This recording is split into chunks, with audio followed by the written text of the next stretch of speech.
Estação São Léo, direto do Centro de Espiritualidade Cristo Rei, o nosso Secrei, num momento histórico para a nossa Vale TV. A gente tem a honra hoje de sermos recebidos, mas também receber na nossa telinha 3 representantes da obra jesuítica na nossa região.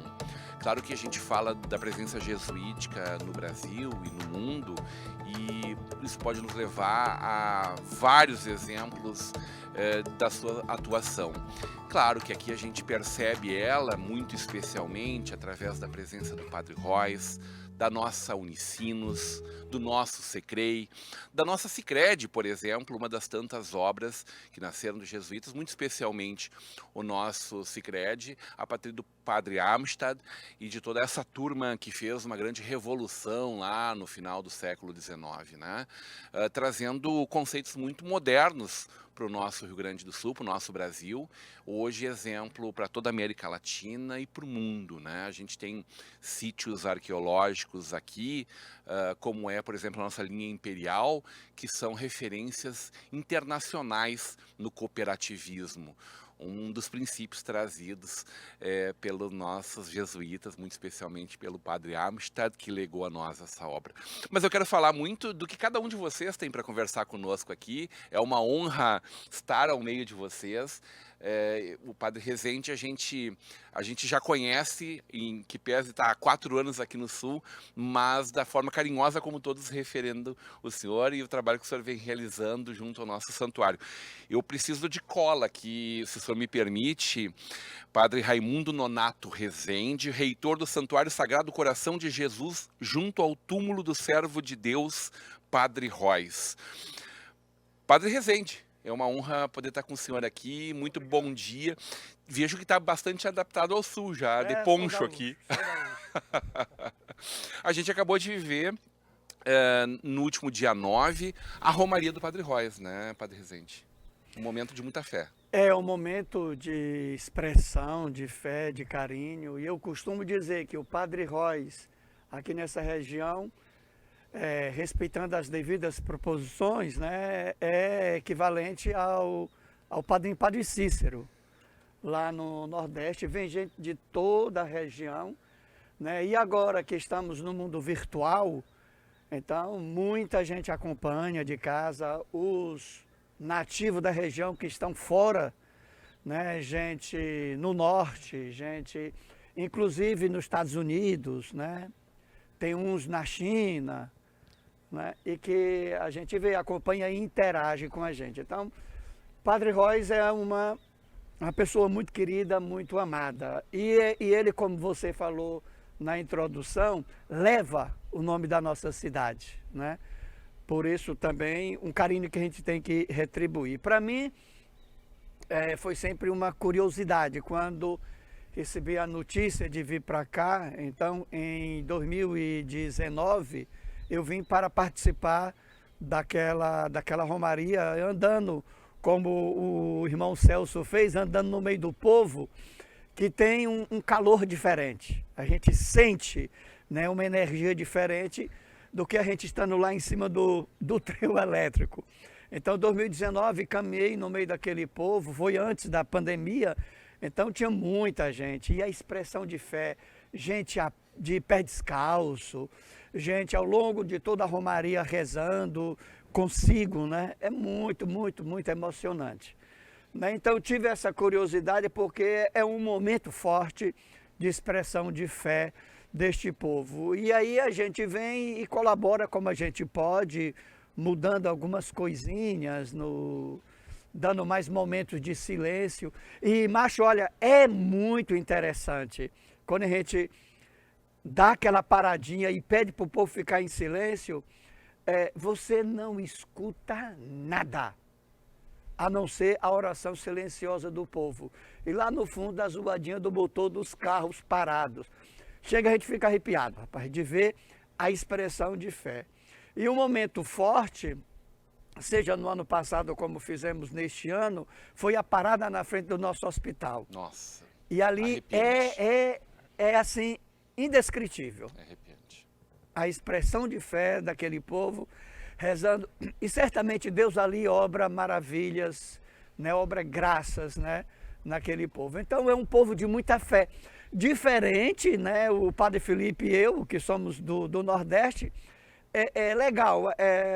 Às vezes eu digo assim, rapaz, eu estou em outro país, mas na mesma igreja. Né, a mesma expressão de fé, de carinho, de outro jeito, mas a fé é a mesma, a expressão é a mesma. Então, rezar e estar aqui e ser missionário aqui nessa região, né, no começo para mim foi um pouco estranho, mas não chocante. E aí a gente aprende, né, um outro jeito de expressar a fé, mas é a mesma fé. É a mesma fé, né? E eu me sinto já em casa, né? Mesmo com esse friozinho, irmão. Porque a gente está aqui no segundo andar do Secrei, com a natureza linda, exuberante na nossa volta, mas com um friozinho de 11 graus, né? Mas eu sou o único que está caracterizado. Verdade, verdade. Irmão Celso Flá é o diretor do nosso Secrei, né? Já há algum tempo à frente. E jesuíta desde quando, irmão? Eu sou jesuíta desde 2001. Formado pela Unicinos? Formado pela também, Unicinos também. Entre várias formações, né? Sim. Esse é um lugar, não só pela presença do Cristo de braços abertos olhando para nós aqui, mas é um lugar muito abençoado. Com certeza. Eu sempre falo que as pessoas que vêm aqui, elas sempre se maravilham. Nossa, que lugar de paz, que lugar de silêncio, que lugar que convida a rezar. E eu sempre falo que todas as pessoas, todos os grupos que vêm aqui, e quando vêm aqui e saem daqui melhores do que quando chegaram, então o Secrei cumpriu a sua missão. Maravilha. Padre Royas morou aqui. Padre Royas viveu morou aqui, sim. Aliás, esse é também a casa hoje do Padre Sérgio? Sim. Está aqui conosco também, Padre Sérgio, que é o reitor da nossa Unicinos também. Quantos padres irmãos vivem aqui hoje? 11. Mas além dessa morada, num espaço maravilhoso de mais de 10 hectares, né? Com um lago maravilhoso, com o pomar de milhares de mudas de árvores frutíferas que nos brindam sempre no almoço, né? É também uma casa de receber pessoas do mundo inteiro. Exato. Nós temos tido formações, por exemplo, assim, o Curfopal, que reunia pessoas da Espanha, de todas as línguas espanholas. Tínhamos um curso e também vira e mexe tem irmãs fazendo seu capítulo, então reúne pessoas de fato do mundo todo. E para nossa, eu diria surpresa, mas para vocês é muito natural isso, de diferentes fés também, que professam diferentes fés. Com certeza, nós não estamos fechados a outras denominações religiosas. Quem nos procura muito são os luteranos. Temos uma parceria excelente com esse pessoal que ocupam muitas vezes no decurso de cada ano. Essa é muito uma característica jesuítica? Eu diria que sim. Eu diria que... Do ecumenismo, né? Exemplo do Papa Francisco. Que é um jesuíta, né? Que é um jesuíta e que tem esse apelo. A gente conversar com os diferentes, a gente somar com o diferente e não dividir. Amém. Nós não somos os únicos, mas nós somos uma congregação no meio de tantas outras que também fazem o bem. O Padre Felipe Soriano, lá do Recife, hoje representando aqui nesse momento a nossa Unicinos, é curador dos acervos jesuíticos. O Padre, essa presença ela é muito, muito antiga, tanto quanto a história do próprio Brasil, né? Sim, verdade. Os acervos que a Unicinos reúne já começaram em 52 com o Instituto Anchietano de Pesquisa, que começa em Porto Alegre, e a partir de 80 esse material vem para cá.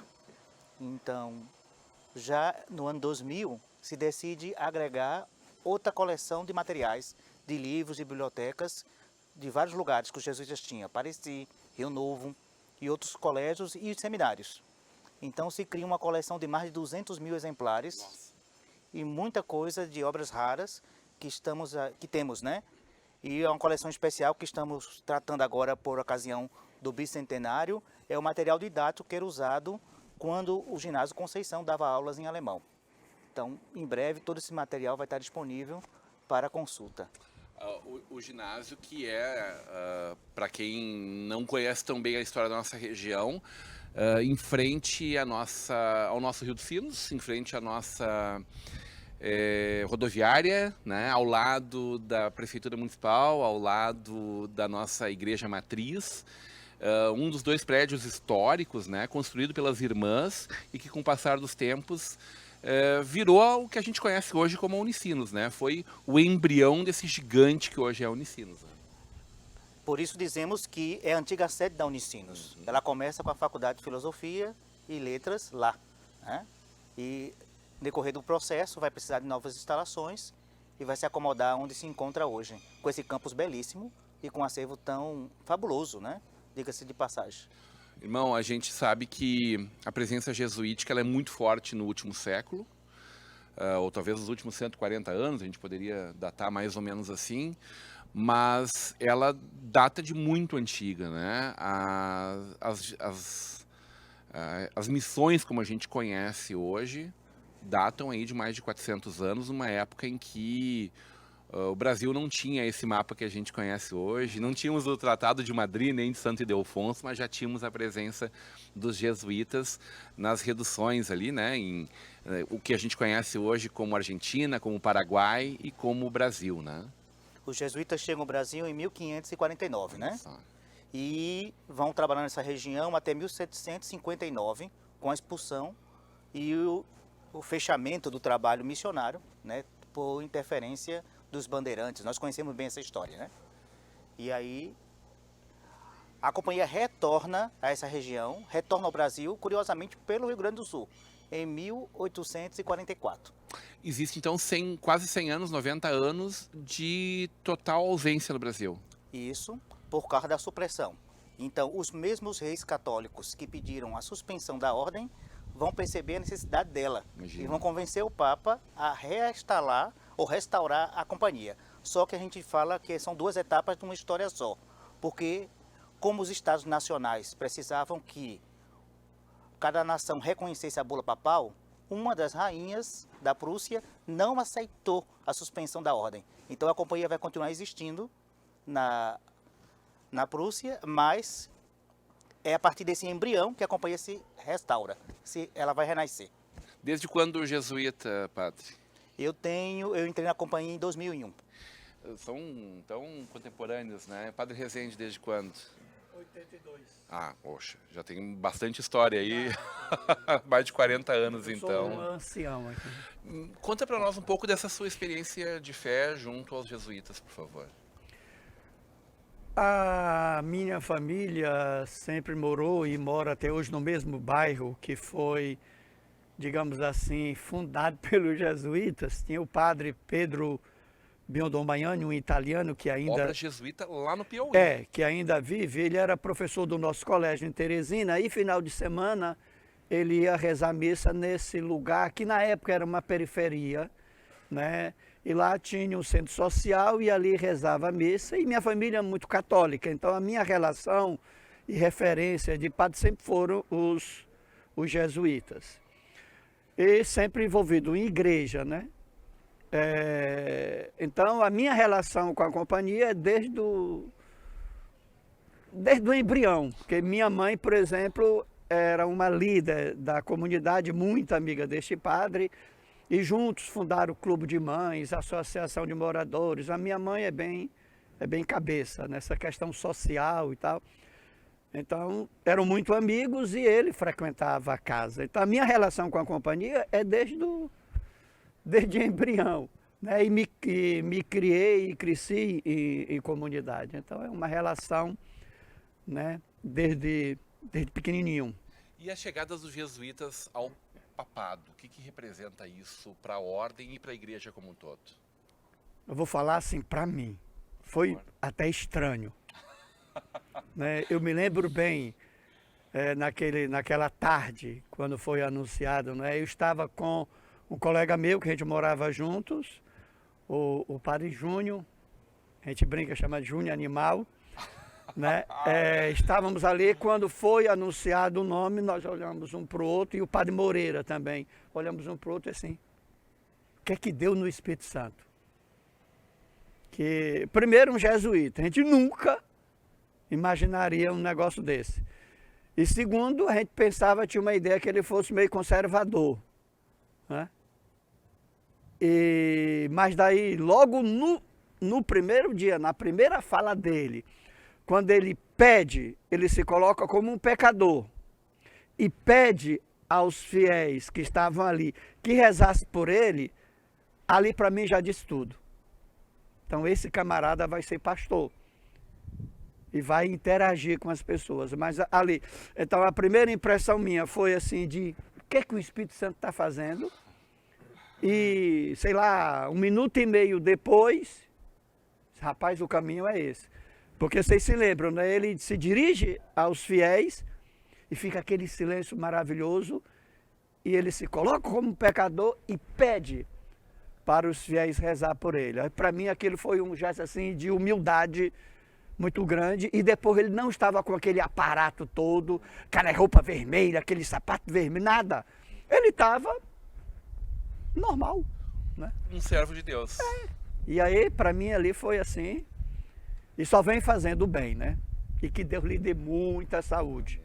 Compartilha dessa visão, irmão Celso. Perfeitamente. Eu estava fazendo o caminho de Santiago de Compostela no dia. E, por sorte, na hospedaria tinha aí uma televisão. Não tinha em toda a hospedaria, mas naquela noite tinha. E foi a mesma surpresa, porque a fama, que ele tinha um pouco a fama de que era uma pessoa um pouco meio ríspida, tal, pela história da Argentina. Mas isso, em 1 minuto e meio depois, isso se transformou. Então foi... E a gente vinha de um papado bastante conservador, de pequenas transformações na igreja, do Papa Ratzinger, né? Do Papa Bento, né? Sim. E agora, inclusive, estava lendo hoje de manhã um livro sobre o Papa Francisco e Dom Helder Câmara, colocando os dois assim, muito em sintonia. E as mudanças que ele foi fazendo quando ele iniciou. Os sinais, né? Não usou aquele sapato, tal, mas sapato velho. Não tudo emblemático. Isso. Ele saiu da sua casa e foi lá almoçar junto na Casa Santa Marta, sentar junto com o povo, pegar a sua comida. Isso foi assim uma quebra de paradigma muito grande. Padre Felipe concorda com a fala dos irmãos? E reforço a sensação do Padre Rezende, a surpresa para nós jesuítas é imensa, porque a congregação é criada para servir a igreja confiada na mediação do Papa. De repente, um dos nossos é o Papa, então a gente nunca pensou uma situação dessa, né? Então foi uma completa surpresa. A gente sabia e sabe, por causa das marcas que a companhia tem, né? A companhia entra quando a igreja precisa. E é nesse espírito que a gente entende a ação apostólica do Papa Francisco. Mas são cardeais de várias diferentes correntes da igreja, de várias diferentes irmandades dentro da igreja, né? Sim. Então, não é um acaso. Ele vem exatamente para unificar a igreja, é isso? Sim, a vocação, a missão do Papa é ser o sinal da unidade da igreja internamente, mas também com as outras igrejas, né? Porque o ministério petrino exerce um serviço da unidade, né? Então, ele também é referência da igreja no discernimento da vontade de Deus em toda a ordem católica, que vai além da igreja romana. Padre Rezende, a gente sabe da importância do Padre Royce para a região, é celebrado internacionalmente, como o senhor falou, né? Beatificado, santificado, seguido por muita gente. Ainda falta esse reconhecimento da Igreja Católica, né? Parece que a gente caminha para a comprovação de milagres atribuídos ao Padre Royce, o que fatalmente levaria essa imagem e a nossa região, em São Leopoldo muito especialmente, para um patamar de hoje receber cerca de 1 milhão de visitantes todos os anos, seria mais ou menos esse o número, para um número ainda muito mais expressivo que esse, que já é por demais expressiva. Lembrando que quando a gente fala em 1 milhão de visitantes ano, a gente está falando do maior ponto turístico, por que não dizer dessa forma, porque o turismo religioso ele é reconhecido como tal, em todo o Vale dos Sinos. Perdendo lá para Gramado, por exemplo, que é outra história, né? Imagina o que acontece a partir da beatificação do nosso Padre Royce, né? Seria uma guinada, digamos assim, né? Muito grande, porque de fato, até mesmo quando a gente senta com o pessoal da prefeitura para eventos como Semana Santa, né? E também a Romaria, a gente sempre toca neste ponto. O santuário Sagrado Coração de Jesus, junto ao túmulo do servo de Deus, Padre Royce, é um ponto turístico da cidade, né? A cidade ela é conhecida aí por fora também com referência à pessoa do Padre Royce. Ele, portanto, ele leva a nossa marca, ele leva a nossa bandeira. A nossa marca, né? Então, a beatificação dele seria... Porém, eu me lembrando aqui lá do Padre Cícero Romão Batista, eu não tenho medo de dizer que para o povo ele já é santo. Aliás, ele morreu com fama de santidade, né? Então, como me lembro de um fato, eu não sei se é fato ou se é boato, mas que na época que o Papa João Paulo II visitou por ocasião do Congresso Eucarístico lá em Fortaleza, né? Isso início da década de 80, me parece, né? Quando disseram assim, vamos aproveitar que o Papa vem aqui para ver a questão da beatificação do Padre Cícero. Um político, prefeito, propôs, aí o povo, com licença da expressão, caiu de pau em cima dele, dizendo, como você quer rebaixar Padre Cícero? Porque para o povo ele já era santo, aí você quer beatificar, quer rebaixar? Então, claro que coisa igual não aconteceria aqui, mas só para dizer, só para ilustrar, para o povo ele já é um santo. Ele é um santo, né? Entretanto, a oficialização, digamos assim, o reconhecimento oficial da igreja daria uma guinada. Foi o que aconteceu com a Madre Paulina, né? Foi o que aconteceu por com exemplo, ela, e hoje né? é um espaço de romaria, né? Também internacional. E de fato, quando eu vim para cá, o então provincial pediu, Rezende, o que você fizer de interferência na obra, interferência física ou outra coisa, você precisa pensar no futuro. Por isso, tudo que nós realizamos ali, o zelo litúrgico, o cuidado com a casa, toda a questão de mudanças que temos feito na estrutura do santuário, né? A gente procura fazer o bom e o melhor, né? Tendo em vista uma beatificação que pode acontecer a qualquer momento que eu digo assim, no próximo ano, mesmo, daqui 2 anos, daqui 3 anos, porque é uma coisa que a gente não pode precisar, né? A igreja, enquanto instituição, faz a parte dela, mas Deus tem lá o caminho dele, né? E o caminho de Deus... A gente sabe, o Papa Francisco esteve por aqui. Dizem que ele... Sim, diz que ele estava aqui, inclusive acho que fez um retiro com o Luiz Adames. Há muito tempo atrás. Há muitos anos ainda atrás. quando estava na Argentina. No milênio passado. No sim. milênio passado. Sim. Será que ele tem a consciência da presença do Padre Royce, da história dele? Claro que não depende do Papa realmente, é um processo interno da igreja, né? Muito criterioso, diga-se de passagem, e é necessário que seja, né, irmão? Eu vacilei em não trazer, mas eu tenho registrado no livro Tombo, inclusive tem uma foto, mas eu vacilei em não trazer, que ele esteve aqui, fez esse retiro aqui, esteve lá no túmulo do Padre Royce, tem uma foto dele lá no túmulo... Mas nós vamos recuperar essa história lá no túmulo do Padre Royce, tem até um pequeno escritinho à mão dele, né? Esse o Padre Inácio, que é o responsável aqui da causa do Padre Royce, o Padre Inácio, ele me passou esse pequeno escrito que temos lá registrado no livro Tombo da igreja. O livro Tombo, para quem não sabe, em bom português, é o livro onde o pároco ou o reitor, no caso eu, escrevemos os segredos. É um livro reservado, né, onde a gente escreve, digamos assim, a história. Né? E tem coisa que pode ser revelada e tem coisa que não pode ser revelada. Opa. A gente vai escrevendo. Essa a gente pode revelar, não tem problema. Assim, por isso estou Então falando. nós vamos né? estar junto com o senhor para recuperar e registrar essa história devidamente. Mas, irmão Celso, a gente também reconhece esse espaço como um espaço que se abre cada vez mais à comunidade. Tal como é a essência do que a Unicinos faz, construindo com todas as comunidades onde ela está inserida, com toda a região, muito fortemente com Porto Alegre, já pelo Colégio Anchieta, mais recentemente pela própria sede da Unicinos lá, né? Como é o Padre Roy, sempre de portas abertas para receber toda a comunidade. O Sicrei até então era um lugar mais fechado. Nos últimos anos, vocês vêm transformando ele nesse espaço muito plural, inclusive criando alguns momentos, né? Como a gente vai viver no próximo domingo, no dia 23, um almoço em família, né? Sim. Sim, o Sicrei vem passando por diversos... Acho que sim, a história vai mudando e a gente vai tendo que se adequar à história.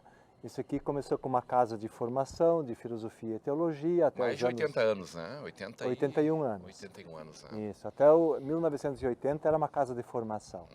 1980 para cá, ela se transformou numa casa de um centro de espiritualidade, para retiros, somente retiros.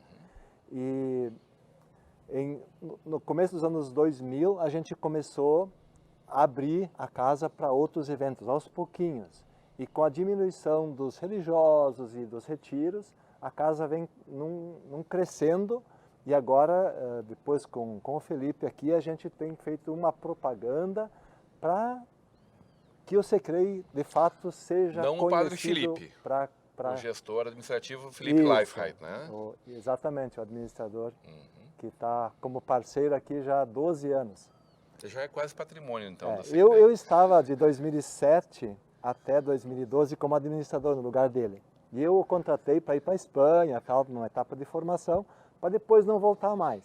Mas depois a história foi te trouxe de volta. E mas é porque tinha que ser, como o Padre Rezende está dizendo, tinha que ser, né? Exatamente.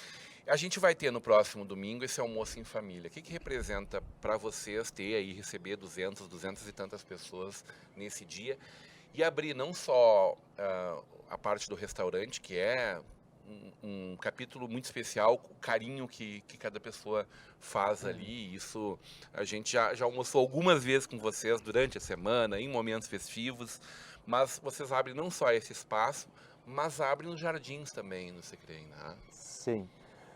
Bem, acho que não tem sentido o Sicrei se ele tiver com as portas fechadas.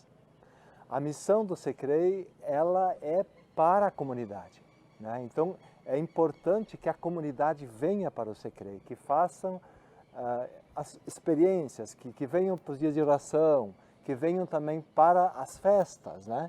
E isso é a vida, isso dá vida ao Sicrei e dá vida à comunidade, ao bairro Cristo Rei e a São Leopoldo. Vocês estão integrados ao bairro, né? No último fim de semana a gente viveu lá a festa junina, muita gente, vocês diretamente integrados com a Associação de Moradores e com os moradores do bairro. Sim, como nós todo, temos né? uma boa relação festa, né? com a diretoria Barbosa, do grande abraço para toda a equipe da diretoria. Isso a gente está buscando aprimorar cada vez mais. O Natal também é um capítulo à parte muito Exato, especial. Natal, né? com vizinhos, o administrador e eu, em 2017, a primeira edição a gente passou de porta em porta, panfletando e convidando pessoas. Depois tivemos aí a associação que tomou isso como missão também e nos ajuda. E assim, tá uma relação muito bonita com o bairro, com a comunidade. Eu acho que isso é a missão dos jesuítas, é a missão do Sicrei, é a missão do santuário, é a missão da universidade também. Aliás, vamos lembrar que aqui também é um serviço de hotelaria de excelente qualidade, né? De um padrão de excelência, né? Que recebe, inclusive, visitantes que vêm ao santuário, que vêm à nossa Unicinos, que vêm ao Tecnocinos e que aqui permanecem. É um serviço que está aberto à população de maneira geral, né? Sim, quem quiser vir, quiser descansar um final de semana, quiser se hospedar, desfrutar dos espaços, venham, porque aqui você vai usufruir de paz e vai poder recarregar suas energias para bem viver a semana seguinte. O Padre Felipe, a gente vê a obra dos jesuítas estampadas de várias formas em vários lugares. A gente às vezes não faz ideia do tanto de hospitais, de comunidades que se uniram para desenvolver o cooperativismo rural, o cooperativismo habitacional, cidades e regiões inteiras fundadas ou fomentadas pelos jesuítas, né? Mas aqui a gente tem 3 organizações muito fundamentadas e presentes no dia a dia da cidade, né? É um privilégio, eu acho, para a cidade, porque... Não é assim em qualquer lugar mundo afora. Não. A história de São Leopoldo se confunde com os jesuítas. Olha só. Né? E por isso que hoje no desenho da província dos jesuítas do Brasil, nós somos o maior contingente. O maior núcleo apostólico está aqui. Né? Então, São Leopoldo ocupa um lugar específico no coração da ação dos jesuítas no Brasil.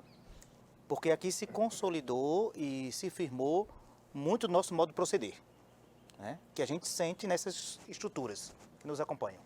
Tá bom, o pessoal tá me avisando ali que eu tenho que fazer o intervalo, é isso? A gente vai fazer um breve intervalo e a gente volta já já para conversar mais um pouquinho sobre a presença jesuítica na nossa região.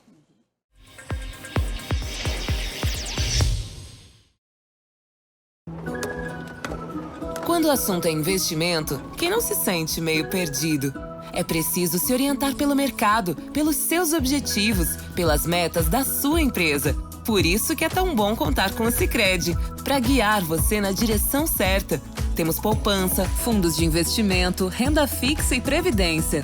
Invista com a gente. Sicredi, aqui seu investimento rende mais do que dinheiro.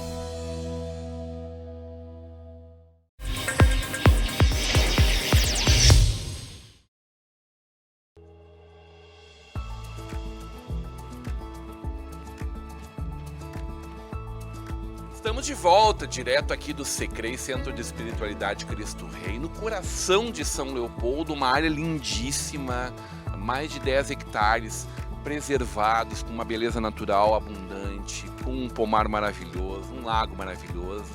E essa edificação,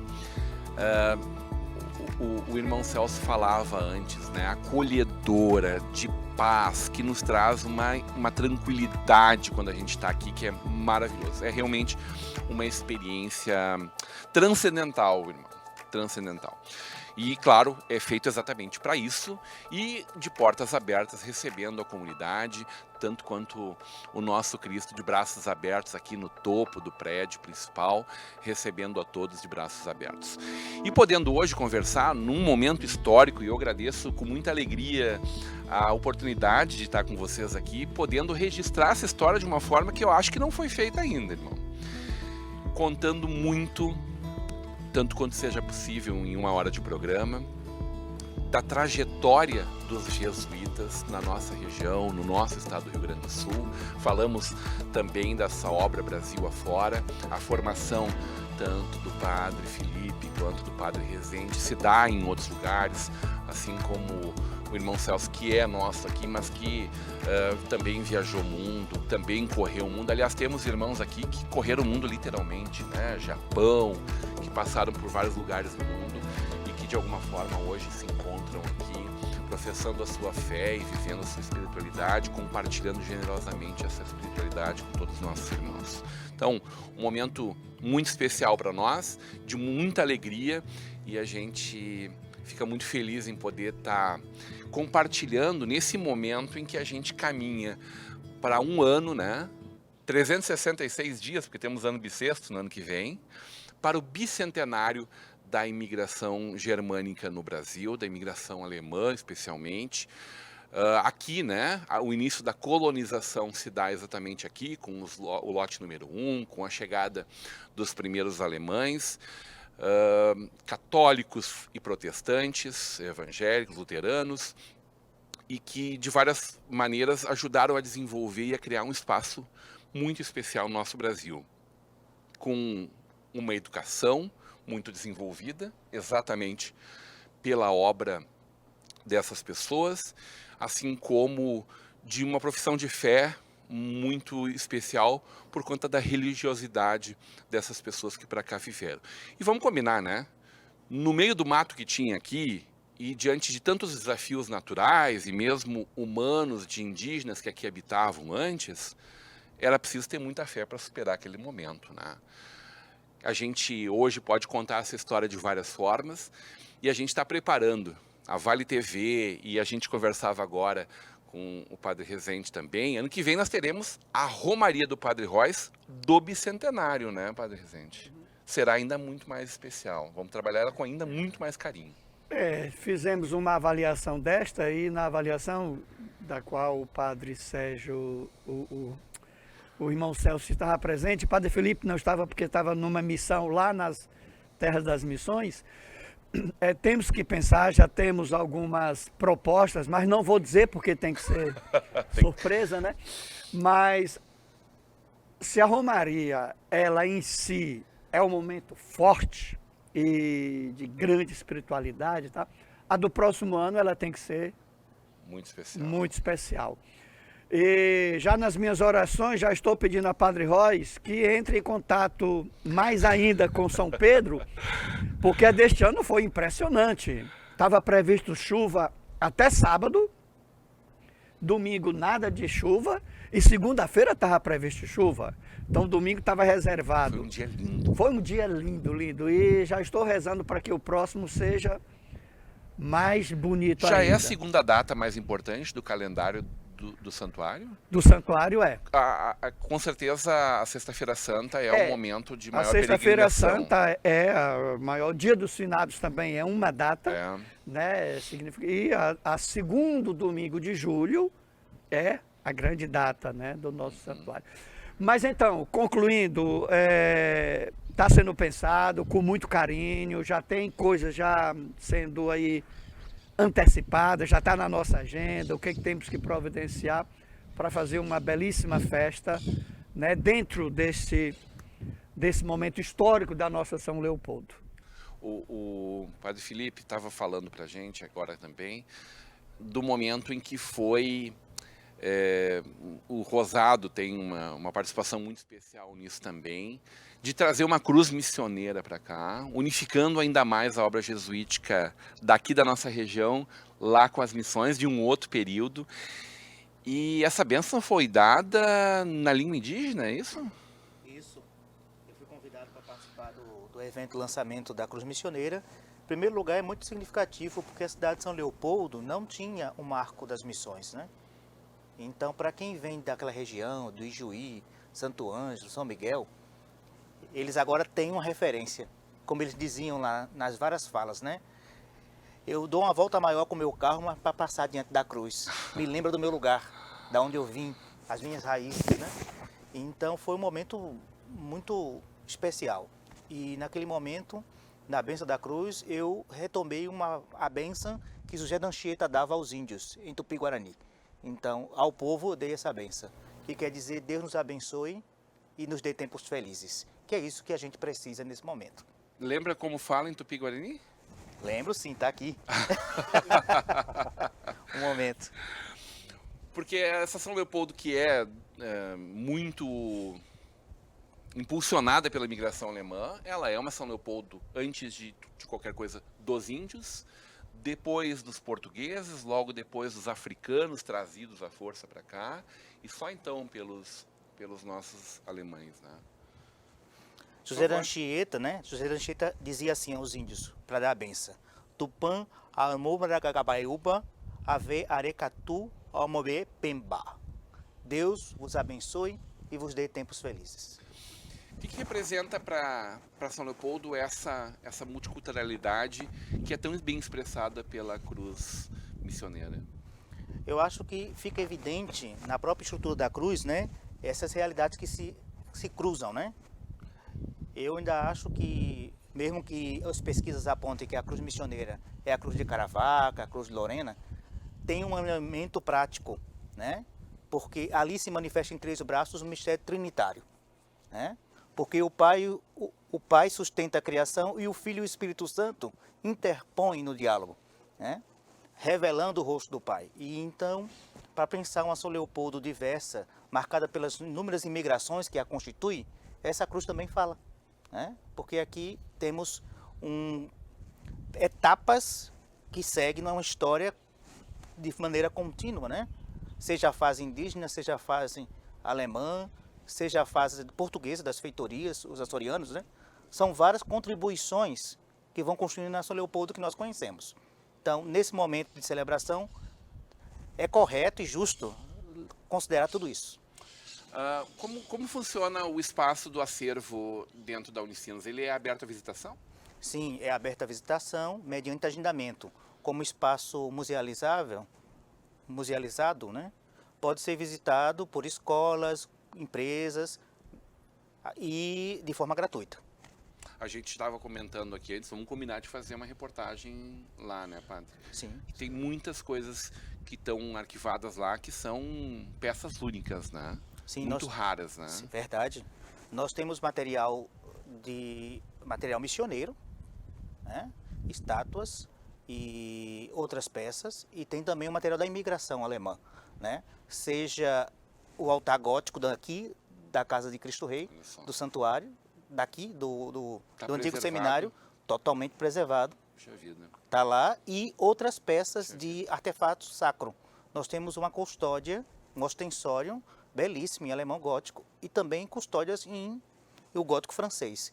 Peças da liturgia que eram usadas aqui, nesse tempo áureo do seminário, no auge da imigração.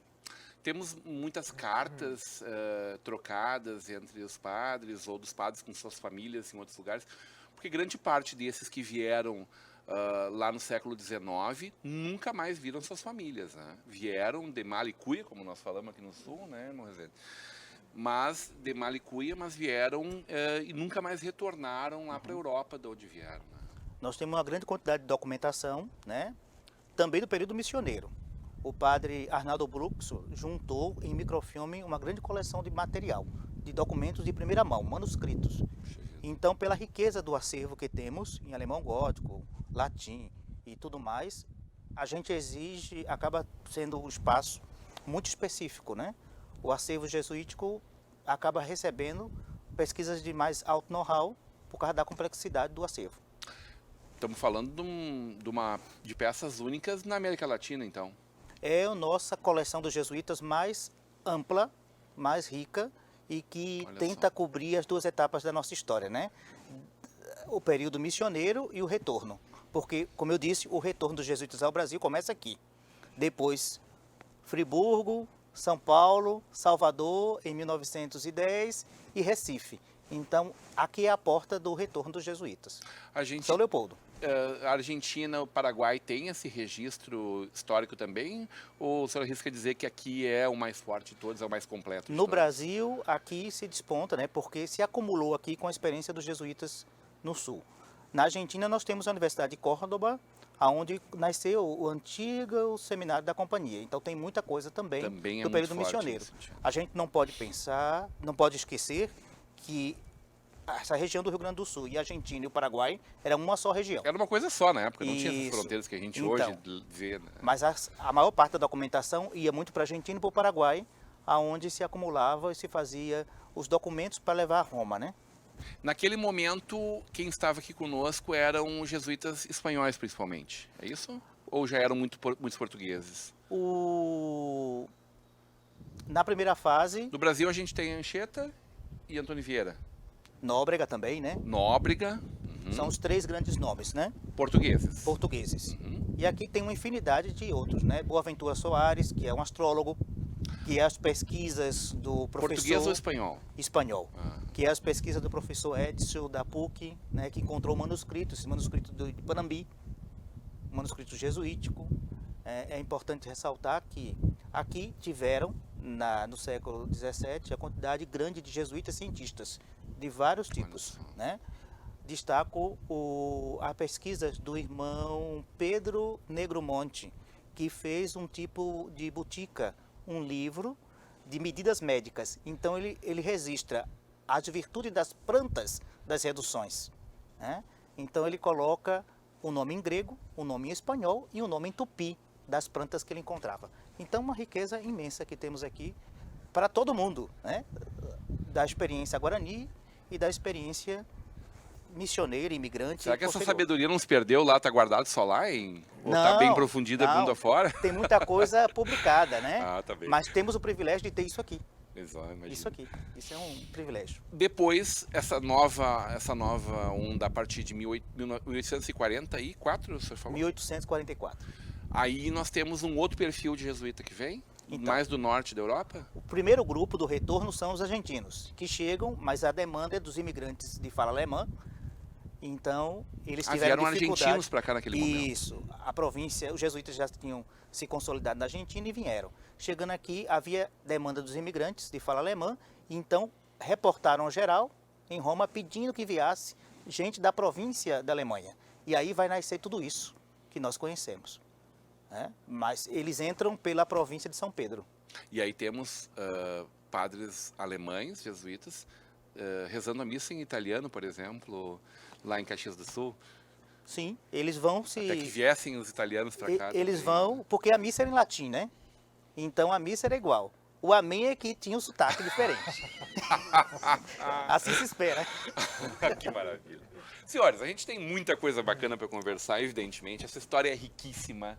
É impossível a gente contar 500 anos de história em uma hora, mas a alegria reiterada de poder estar com vocês aqui, iniciando, quem sabe, essa fala que pode se dar em vários momentos. Já falava com o padre Rezende que queremos estar lá no Padre Róis, vendo essa foto da presença do Papa Francisco aqui.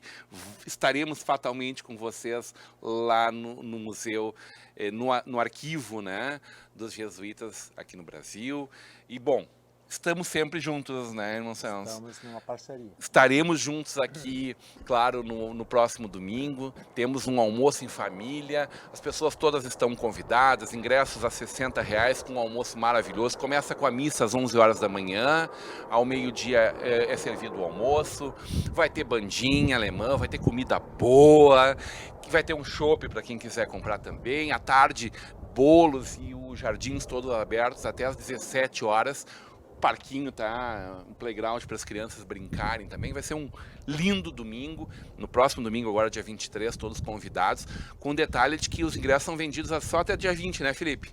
Tá aqui o Felipe com a gente aqui, apenas até dia 20, para que a gente possa ter um controle bem bacana e servidos todo mundo a contento, né? Para que nós não tenhamos ali muita gente chegando na última hora e entrando e às vezes não servindo tão bem, que é a marca do Secrei. Servir, atender, receber, acolher muito bem a todos que chegam aqui. Eu adorei conversar com vocês. E que esse fique um convite também para que nos envolva, né? Estávamos falando aqui com o Padre Rezende que vamos ceder as imagens de drone da nossa cobertura da Vale TV para que possam ser arquivadas também junto ao santuário e que a gente possa continuar cada vez mais, Padre Rezende, falando dessa boa nova, falando registrando as memórias do Padre Róis. O senhor falou de um recorte muito especial, que são as pessoas de pé descalço fazendo a romaria. O senhor falou disso lá no começo do programa, e lembro com carinho e de uma forma muito emocionada das pessoas que fazem isso lá na Sexta-feira Santa, da região inteira, que vem caminhando pela BR de pés descalços até o túmulo do Padre Róis. E a mesma coisa a gente viu nesse último domingo, quando a gente pôde ver uma demonstração de fé muito bonita do nosso povo. Foi uma honra conversar com o senhor, seja sempre muito bem-vindo. A honra foi toda nossa. Sobre o próximo domingo, aqui no Secrei, só faria um acréscimozinho, um detalhe que faz a diferença. Às vezes a gente agenda as nossas coisas, assim, o que é normal, mas Deus faz a parte dele, como eu disse, né? E o próximo domingo é um domingo peculiar para a família, porque é o Dia Mundial dos Avós e dos Idosos.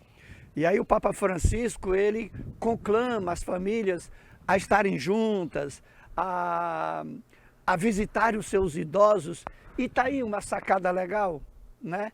Traga o idoso da sua família, traga a sua avó, a sua bisavó, porque esse lugar é lindo e eu fico assim sempre impressionado quando vem alguém visitar ali o santuário. Eu sempre indico, olha, vê se dá para tu dar um pulinho aí, eu ensino até o caminho, porque tem gente de São Leopoldo que não conhece essa maravilha.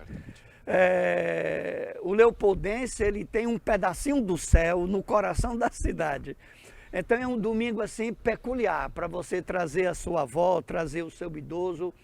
Tem a missa às 11 horas, e aí, se não quiser vir à missa, venha pro almoço.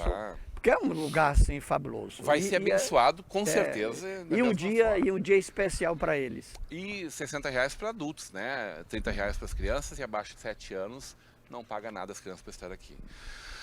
Deixa eu me despedir, então, do Padre Felipe, agradecendo muito o carinho de estar com a gente hoje aqui e compartilhado generosamente aqui um pouco dos teus conhecimentos, da tua visão. E tá combinado que nós estaremos contigo lá no Ensinos. A alegria é nossa. Estamos de porta aberta. E nos convide também sempre que possível, tá? Nos envolva, nos chame sempre que tivermos algum momento especial para viver lá. Irmão Celso, obrigado pela parceria.